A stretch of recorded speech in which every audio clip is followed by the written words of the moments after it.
महाभारत एक बहुत ही गहरी कहानी है जिसमें रिश्ते, ज्ञान और अच्छे संस्कार की बात होती है। बहुत सारे किरदारों में विदुर धर्म, बुद्धिमानी और ईमानदारी की मिसाल है। उनकी कहानी सिर्फ एक कहानी नहीं है, बल्कि जिंदगी की मुश्किलों से निकलने का रास्ता दिखाती है। हस्तिनापुर के प्रधानमंत्री होने के नाते विदुर की सलाह सब मानते थे। वो धर्म को अच्छे से समझते थे और हमेशा न्याय और ईमानदारी का साथ देते थे। लेकिन उनकी जिंदगी कौरवों और पांडवों की लड़ाई में फंस गई, जिसने उनके उसूलों को परख लिया। विदुर की जिंदगी हमें नैतिकता, कूटनीति और सच्चाई की राह पर चलने की सीख देती है, चाहे कितनी भी मुश्किलें क्यों ना आए। विदुर का जन्म अपने आप में अजीब था, जिसने उनके किरदार को और भी रहस्यमय बना दिया। उनका जन्म व्यास जी से हुआ था, जिन्होंने महाभारत लिखी थी, और एक दासी से जो राजमहल में काम करती थी। राजा के खानदान से न होने के बावजूद विदुर का पालन पोषण कौरव राजकुमारों धृतराष्ट्र और पांडु के साथ हुआ, क्योंकि वो बहुत समझदार और अच्छे थे। इस अलग परवरिश ने उन्हें न्याय और निष्पक्षता की एक मजबूत भावना दी, जिससे वो अक्सर अशांत रहने वाले राज दरबार में तर्क की आवाज बन गए।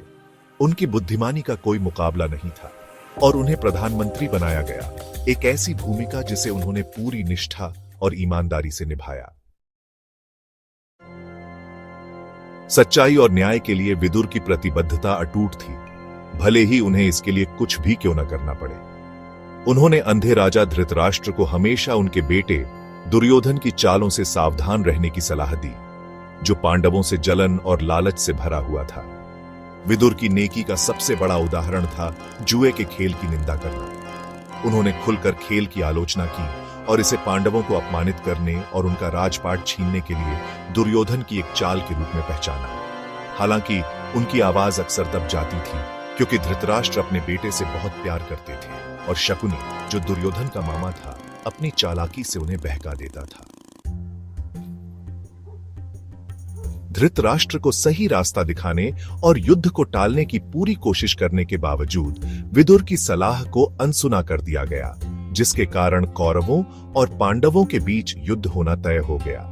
युद्ध के कारण हुए विनाश और रक्तपात से दुखी होकर विदुर ने दरबार में अपना पद छोड़ने का फैसला किया। उनका त्याग करना एक शक्तिशाली संदेश था, जो इस दुनिया से उनके मोह को और सत्ता में बैठे लोगों द्वारा लिए गए फैसलों से उनकी निराशा को दर्शाता है। यह एक याद दिलाता है कि सच्चा धर्म नेकी के रास्ते पर चलने में है, भले ही इसके लिए अपनी हैसियत और आराम का त्याग ही क्यों न करना पड़े।